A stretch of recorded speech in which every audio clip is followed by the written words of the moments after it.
Laetitia Nonon, bonjour. Bonjour. On est aujourd'hui aux Assises de la citoyenneté et on parle de l'égalité des chances. Quelle égalité des chances on a quand on grandit dans un quartier dit défavorisé ? C'est très compliqué parce que du coup on multiplie les facteurs discriminatoires, parce que on habite dans une zone géographique où médiatiquement c'est déjà très compliqué, on a une mauvaise image de la banlieue en règle générale, on est souvent issu de l'immigration et puis on peut être aussi d'un culte qui n'est pas apprécié, on va dire, du grand public, même si j'aime pas dire ça, mais c'est vrai qu'on peut cumuler des facteurs discriminatoires. Mais ça ne nous empêche pas quand même d'avancer et de faire les choses malgré tout et de lutter quotidiennement contre ces inégalités qui existent et qui persistent aussi. Et comment on lutte contre ces inégalités ? Alors on lutte en s'organisant, en se mobilisant, en dénonçant aussi ce qu'il se passe. On essaye de s'allier à certains politiques qui ont des discours fédérateurs.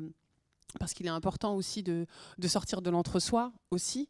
C'est pour ça que par rapport à notre association, l'idée c'est de faire avec tout le monde, de faire converger les différents mouvements, les différentes luttes. Et il reste encore du boulot à faire, mais je suis optimiste. Et c'est vrai qu'on a une facilité en banlieue, c'est qu'on est quand même vachement solidaire. Et déjà, ça fait du bien au cœur et ça nous permet de garder la tête haute, même quand ça va très mal sur nos territoires.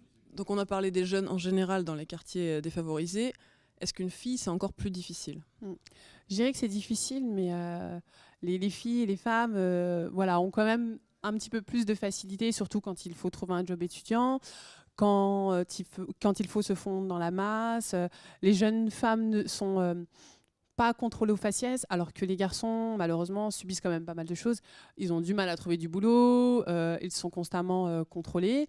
Et voilà, donc on trouve du bon, des bonnes choses et des mauvaises choses, qu'on soit fille ou garçon. Mais c'est vrai que on va dire qu'une femme, en règle générale, pour s'émanciper quand elle vient des quartiers, c'est quand même un petit peu plus compliqué parce que une fille ne s'autorise pas à rêver, malheureusement. Donc on fait un gros travail sur ça.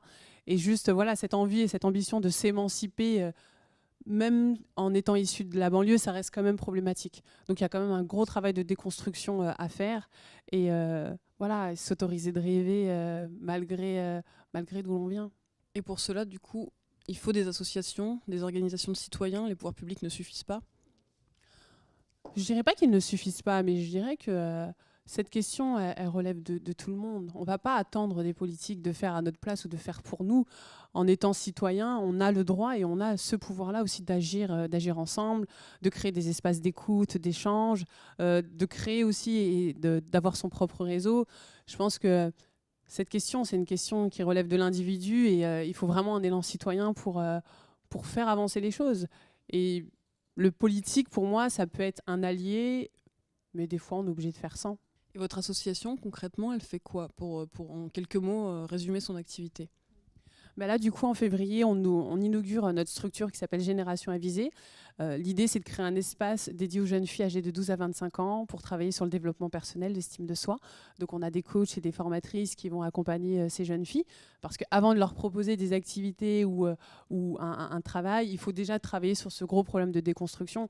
Moi, j'ai des jeunes filles qui se disent « Ouais, demain, je vais trouver un CDI dans la restauration rapide. » Alors que quand on discute avec elles, elles veulent être journaliste, elles veulent faire plein de choses. Mais malheureusement, on a pas mal ce boulot de déconstruction psychique à faire. Et puis après, c'est tout ce qui est accompagnement, insertion professionnelle. Donc aujourd'hui, on a un réseau de partenaires qui veulent travailler avec nous. L'idée, c'est de lutter contre l'exclusion et l'isolement des jeunes filles, et notamment des quartiers. Parce que quand on est issu de la précarité, pour moi, c'est le premier facteur d'inégalité en France. Qu'on soit des milieux ruraux ou des milieux urbains, je pense qu'on peut se rejoindre dessus. À partir du moment où tu es une jeune fille issue de la précarité, c'est très, très compliqué pour toi de t'émanciper. Donc là, maintenant, on est là avec nos bagages pour mettre le tapis rouge à toute une génération qui en a besoin. Et ça, je pense que c'est un problème qui... C'est même pas un problème, il faut bouger pour les nouvelles générations, et notamment pour les filles. Et cette structure, bien évidemment, accueillera des garçons, mais quand les filles l'auront décidé, parce qu'on reste convaincu qu'on ne changera pas les attitudes sociales si on ne travaille pas en amont avec les garçons. Mais ils seront invités.